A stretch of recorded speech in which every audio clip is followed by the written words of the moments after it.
እንዴት ነው? ስንት ዕጣ ደረሰህ? አሉት። አስር አስር ብር ነበር። ክው ብሎ ቀረ። ደነገጠ።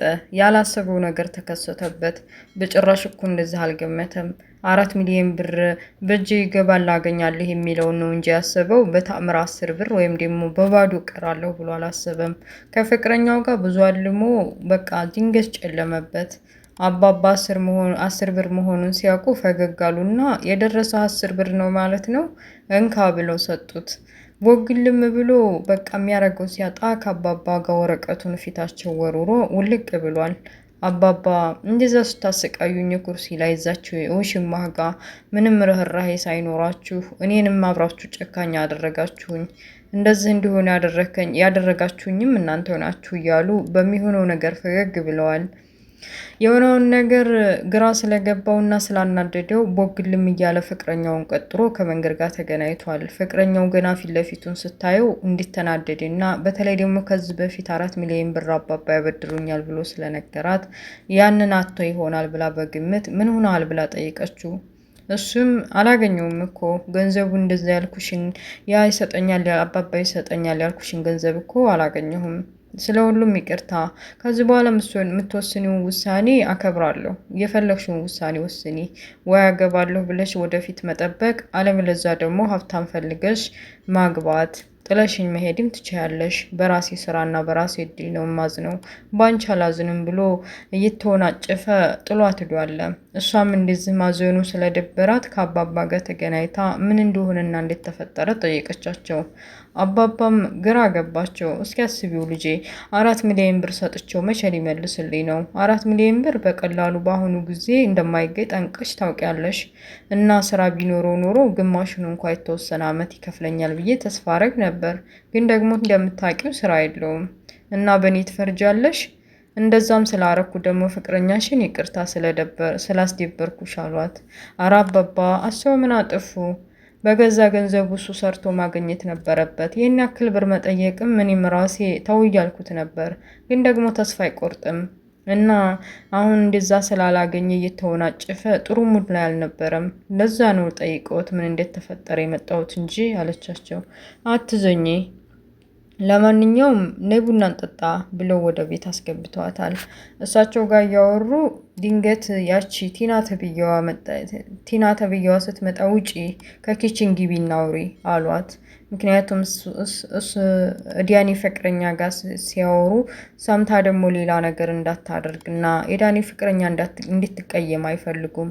የዳኒ ፍቅረኛ ለልጃቸው ለካሊብ ይመኟታል። ደግና ጥሩ፣ ሁሉንም ሰው እኩል የማይ ጥሩ አስተሳሰብና ግንዛቤ ያላት ልጅ ነች።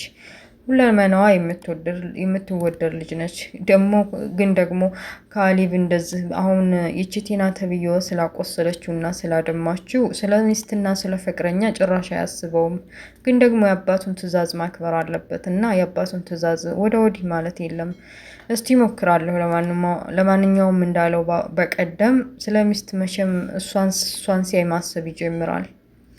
በመጨረሻም በቃ ትሁቴ ማናት ቲናና ዲያኒ ተገናኝተው የተፈጠረውን ነገር ነግሯታል። ከለከለኝ እኮ ታውቂያለሽ፣ 4 ሚሊዮን ብር አገኛለሁ ብዬ ተስፋ አድርጌ ብዙ አልሜ ነበር፣ ግን ሰውየው ከለከለኝ።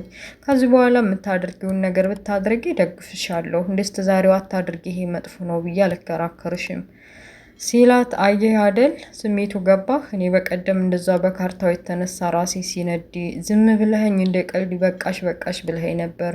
አሁን በራስ ጊዜ እንኳንም አየኸው እያለች እንዲም ልትሳለቅበት ሞከረች። ለማንኛውም አጨቅጭቅኝ፣ አሁን የፈለግሽውን ነገር አድርጊ፣ ባይሆን እኔን አታስገቢ ከምታደርጊው ነገር ብሎ በአባባ ላይ የሆነ ነገር ማድረግ እንደምፈልግና ካሊብንም ደግሞ ፍችም ወይም ደግሞ ከቤቱ ከወጣች በቃ ያለውን ንብረት በሙሉ ተካፍዬ እንደምወጣ ብላ አስባዝታለች። በመጨረሻም በቃ ከካሊብ ጋር ተገናኝታ የዳኒ ፍቅረኛ ስሟን ስለማላውቅ ነው ጻፉልኝ። ከካሊብ ጋር ተገናኝታ ምን እንደዚህ ያደረገው እባክህ ስራ ፈልግልኝ ለዳኒ ደብሮታል። በተለይ ደግሞ የሆነ ገንዘብ ፈልጎ ያንን አቷል መሰለኝ አበሳጭቶታል ብላ ልታማክረው ስትሄድ ቆይ አንቺ ይሄን ያክል ለሱንም ለምንድን ነው የምታስቢው? እኔ ሳስበው አሁን ላይ ቲናና ዳኒ ምንም አይነት እህትማማቾች እና ወንድማማቾች የሚሆኑም አይመስለኝ ማለት ሁኔታቸው እና አንቺ ለምን ዙሪያውን አጣርተሽ በዛ ላይ ደግሞ በቃ የሆነ ዱርዬ ሌባ አይነት ነገር ነው ብዬ ነው የማስበው። እዛኔ ድርጅት ስራ ፈልጌ ባስገባው በስርዓት የሚሰራ ይመስልሻል? አላት።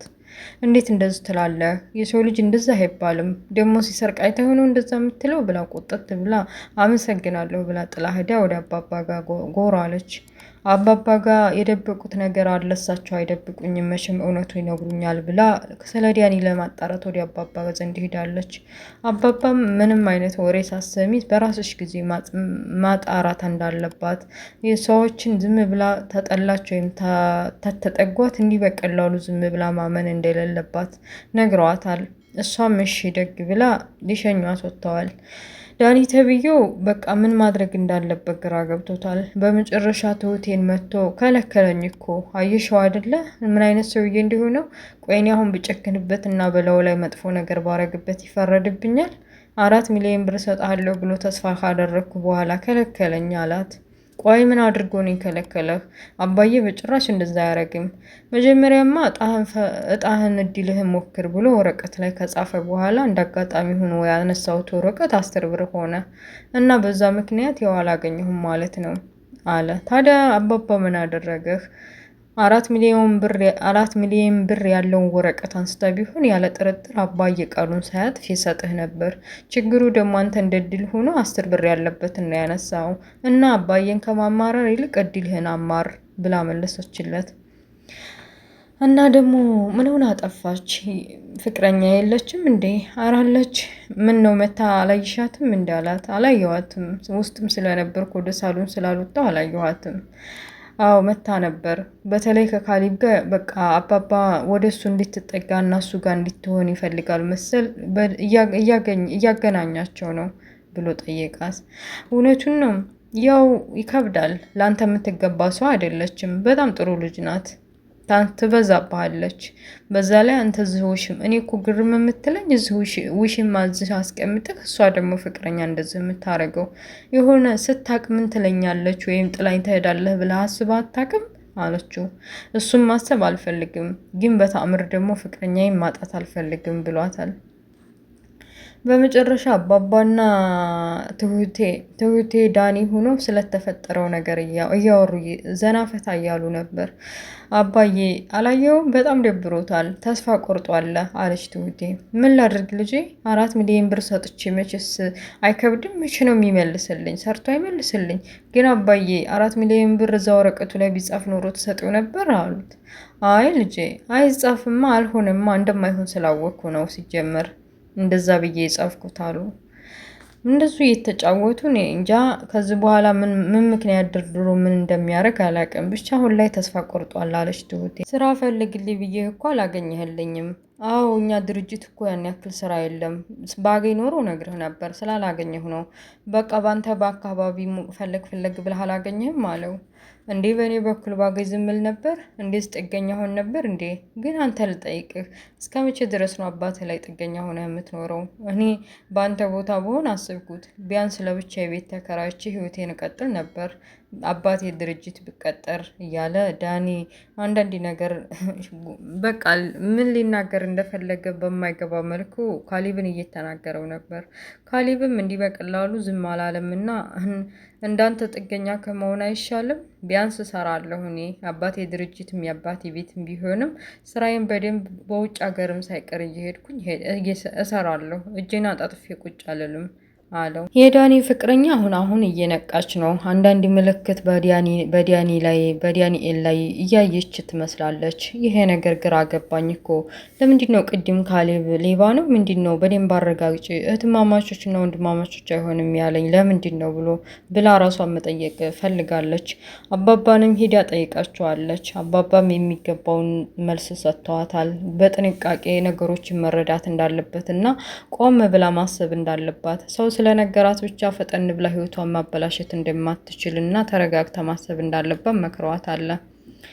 ይቺ ቲና ተብዬዋ እንዴት በተቤት ያባረኛል ለአንዲት ሴትዮ ብላ ከዲያኒ ጋር ብሽቅ እያለች ነው። እንዴት እንደዚህ ያባረኛል እያለች በቃ አንቺ ስነ ስርዓት ይኑርሽ። ሰው ቤት ተቀምጠሽ ሊያስወጡሽ ሻንጣሽን ባዘጋጁበት ቅጽበት አንቺ የፈለጉትን ሰው አምጥተው እንደፈለጉ ቢያረጉ ምን አገባሽ?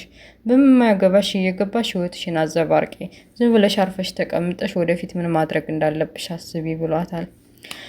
ዳንኤል በቃ የፍቅረኛው ነገር ግራ ገብቶታል። በተለይ ደግሞ አባባን እያለች ወይም ደግሞ ካሊብን እያለች ብቻዋን መገናኘቷ ደስታ አልሰጠውም። ወደ ቤት ሄዴና ትሁቴን ጠየቃት። እዚህ ቤት መታ ነበር አይደል?